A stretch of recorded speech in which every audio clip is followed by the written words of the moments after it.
दोस्तों, हरियाणा के colleges and specifically YMCA Faridabad से कुछ इंपॉर्टेंट अपडेट्स आ रही हैं कि काउंसलिंग शेड्यूल लास्ट मोमेंट पे चेंज हो गया है, पोस्टपोन्ड हो गया है और काफ़ी सारी मिसमैनेजमेंट भी देखी जा रही है। तो दोस्तों, आज के इस वीडियो में वाईएमसीए फरीदाबाद की काउंसलिंग से जुड़ी हुई कुछ इंपॉर्टेंट डिस्कशन करेंगे।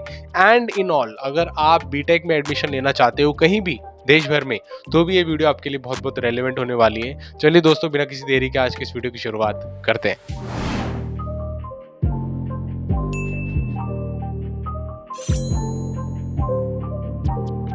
YMCA management counselling latest updates. दोस्तों, ये सिर्फ वाईएमसीए यानी J C Bose university of science and technology, YMCA Faridabad जो कॉलेज है, यूनिवर्सिटी है, उसके बारे में बात नहीं है। इसके अलावा भी जो आजकल चल रहा है उसके बारे में बहुत बहुत इंपॉर्टेंट बात है। क्या होता है दोस्तों, कॉलेज का मैनेजमेंट एक बहुत इंपॉर्टेंट रोल प्ले करता है सारी एक्टिविटीज में, सिर्फ एडमिशन के टाइम में नहीं। बाद में जब आप अभी देखोगे, आप हरियाणा की कुछ और यूनिवर्सिटीज का भी न्यूज आ रही है, अपडेट्स आ रही है कि वहां पे उन्होंने रिजल्ट्स डिक्लेयर नहीं किए हैं पहले सेमेस्टर के बहुत लंबे समय से, यानी दूसरे सेमेस्टर के बहुत लंबे टाइम से। तो आप देख रहे हो बहुत डिले देखा जा रहा है चीज़ों में और मिसमैनेजमेंट देखा जा रहा है। तो दोस्तों, मैनेजमेंट जो होता है वो बहुत इंपॉर्टेंट रोल प्ले करता है और मैनेजमेंट के बिना टीचिंग भी एक्चुअली अधूरी रह जाती है। इसीलिए सभी मैनेजमेंट में जितना टीचर्स का रोल होता है, मैनेजमेंट का भी उतना ही इक्विवेलेंट रोल होता है। अगर आप समझ लो, एक गाड़ी के अगले पहिए टीचर्स हैं तो पिछले पहिए शायद मैनेजमेंट है, जो आपको सारी अपॉर्चुनिटी प्रोवाइड कर रहा है, क्लासरूम और सपोर्ट सिस्टम प्रोवाइड कर रहा है, तभी जाके चीज़ें आगे बढ़ती हैं। और ऐसा ही एक रीसेंट एग्जांपल देखा गया था दोस्तों वाईएमसीए में। क्या हुआ कि काउंसलिंग के लिए बुलाया गया 5 सितंबर 2025 को। लोगों ने बहुत अच्छे तरीके से तैयारी की। यहाँ पे आप नीचे देख सकते हो ये सारा वैकेंट सीट का स्टेटस और जो काउंसलिंग होने वाली है, थर्ड काउंसलिंग 5 सितंबर के लिए, जो लिस्ट ऑफ कैंडिडेट्स जो कॉन्सेंट फॉर्म भरा था, सारी डिटेल्स आ गई थी। एंड लास्ट मोमेंट पे, जब मुझे लगता है कि बहुत दूर से जो आए होंगे तो वो तो शायद सो भी गए होंगे सुबह का जल्दी का अलार्म लगा के, ठीक है, 4 सितंबर को शाम को ये मैसेज आता है। मैसेज भी क्या आता है, इनकी नोटिफिकेशन आप वेबसाइट पे देखेंगे तो ये लिंक दिया हुआ वेबसाइट का, इसको मैं वीडियो के डिस्क्रिप्शन में प्रोवाइड करा दूंगा। यहाँ पे क्या इन्होंने साफ साफ लिख दिया, due to some administrative reasons, third counselling of BTech lead schedule for the 5 September has been postponed. नया शेड्यूल अभी आया नहीं है, आएगा तो आपको बता दिया जाएगा। दोस्तों, बहुत अच्छी बात है, इन लोगों ने बता दिया। लेकिन आप ये चीज देखो कि कभी कभार there is a very grey zone. आप बहुत डिले कर दोगे तो जो बच्चा ऑलरेडी निकल चुका है, घर से निकलने का सोच चुका है, हो सकता है जो पेरेंट्स अपने बच्चों को लेके आ रहे होंगे वो कल की छुट्टी ले लेंगे, या कहीं भी एक्सवाइजेड बहुत सारे रीजन हो सकते हैं। तो इसीलिए टाइमली प्लान करने की बहुत ज़्यादा ज़रूरत होती है। लास्ट मिनट पे कुछ ऐसा तो नहीं हुआ होगा कि पूरी पूरी काउंसलिंग को ही शेड्यूल कर देना पड़ा दोबारा, या पोस्टपोन कर देने की नौबत आ गई। लेकिन खैर, जो भी रीजन थे जिस वजह से ये हुआ, may be best known to the department, क्योंकि उन्होंने शेयर नहीं किया वो एडमिनिस्ट्रेटिव रीजंस क्या थे जिस वजह से डिले हुआ है।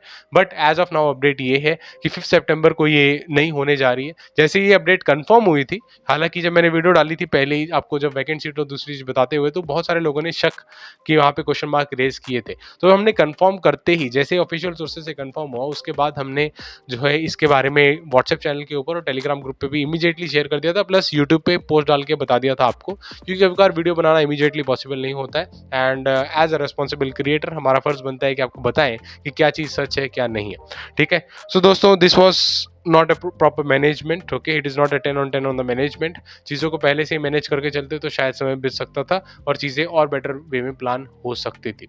आई नो बहुत सारे एडमिनिस्ट्रेटिव रोड ब्लॉक्स होते हैं, चीज़ें इतनी आसान भी नहीं होती जितनी हमें यहाँ से बैठ के लगेगा कि ऐसे ऐसे हो जाता, वैसे वैसे हो जाता। कुछ चीज़ें होती हैं लास्ट मोमेंट पे, लेकिन अगर हम वेल प्लान करके चलें तो शायद चीज़ों को और बेटर एग्जीक्यूट कर पाएंगे, राइट। आई होप चीज़ें काफ़ी हद तक क्लियर है, बिकॉज क्या है, स्टूडेंट्स को कॉन्टैक्ट करना होता है तो जो हेल्पलाइन अवेलेबल है वो कितना रीचेबल है, आप कमेंट सेक्शन में कमेंट करके बता सकते हो। उसके ऊपर मैं कोई ज़्यादा टिप्पणी नहीं करूँगा तो बेहतर रहेगा। लेकिन बात यह है कि this was not a good management, जहाँ पे फाइनल मोमेंट पे ही काउंसलिंग को रीशेड्यूल कर देना पड़ा। बट एनीवेज दोस्तों, आपको ज़्यादा चिंता करने की ज़रूरत नहीं है। लेटेस्ट अपडेट इज दिस, जो 5 सितंबर को थर्ड काउंसलिंग होने वाली थी वो अब नहीं हो रही है। 5 को नहीं हुई है, ऑब्वियसली दिन निकल चुका है, और उसके बाद जो है ये बाद में होगी, और कब होगी उसकी इन्फॉर्मेशन आपको शेयर कर दी जाएगी, ठीक है। So stay tuned for that updates, और जैसे ही कोई रेलेवेंट अपडेट आती है दोस्तों, हम लोग व्हाट्सएप चैनल पे भी शेयर करते रहते हैं और टेलीग्राम ग्रुप पे भी, दोनों का लिंक आपको वीडियो के डिस्क्रिप्शन में मिल जाएगा। और दोस्तों इसके अलावा और भी बहुत अलग-अलग काउंसलिंग प्रोसीजर चल रहे हैं, जैसे कि सीसैट राउंड के कुछ काउंसलिंग चल रहे हैं या फिर डब्ल्यूबीजेई के कुछ काउंसलिंग चल रहे हैं। तो हम लोग कोशिश कर रहे हैं जो इंपॉर्टेंट रेलेवेंट इन्फॉर्मेशन है एकेटीयू की काउंसलिंग से जुड़ी हुई, काफ़ी सारी काउंसलिंग से जुड़ी हुई, वो आपको प्रोवाइड की जा सके। तो हो सकता है कि कोई प्लेलिस्ट आपके लिए काम की हो, कोई नहीं है, तो अलग-अलग प्लेलिस्ट बनाई हुई है, आप चाहें तो उन्हें सर्च आउट भी कर सकते हैं, ठीक है? So that is it for today's video दोस्तों। This was a short update जो मुझे आपको देनी थी कि कुछ मैनेजमेंट में यहाँ पे चीज़ें सही नहीं है या इस तरीके से बढ़ रही हैं कि अभी पोस्टपोन्ड देखा गया है लास्ट मोमेंट पे। Okay, it can happen, it's not a new thing, it all often happens. लेकिन जो चीज़ थी आपको बतानी मुझे ज़रूरी लगी, तो मैंने आपको बताने की कोशिश यहाँ पे की, ठीक है? आप इसके बारे में क्या कहते हैं दोस्तों, और इसके अलावा और मैनेजमेंट के बारे में क्या कहते हैं, तो भी कमेंट सेक्शन ओपन है, प्लीज़ कमेंट करके हमें ज़रूर बताइएगा कि आप उसके बारे में क्या सोचते हैं, ठीक है? कि आप जब एडमिशन कराने जाते हैं तो कितना कोऑर्डिनेटिव होता है, कितना सीमलेस होता है प्रोसेस, इस तरीके से आप जो भी चाहते हैं कमेंट सेक्शन में कमेंट कर सकते हैं। और दोस्तों जो लेटेस्ट वैकेंट सीट्स है वाईएमसी फरीदाबाद की, वो मैंने बताते हुए ऑलरेडी डिटेल वीडियो बनाया हुआ है, जिस चीज़ से हम स्क्रीन पे होते हुए देख रहे हो, उसे भी क्लिक करके देखिएगा। Thank you so much for watching. जय हिंद, वंदे मातरम।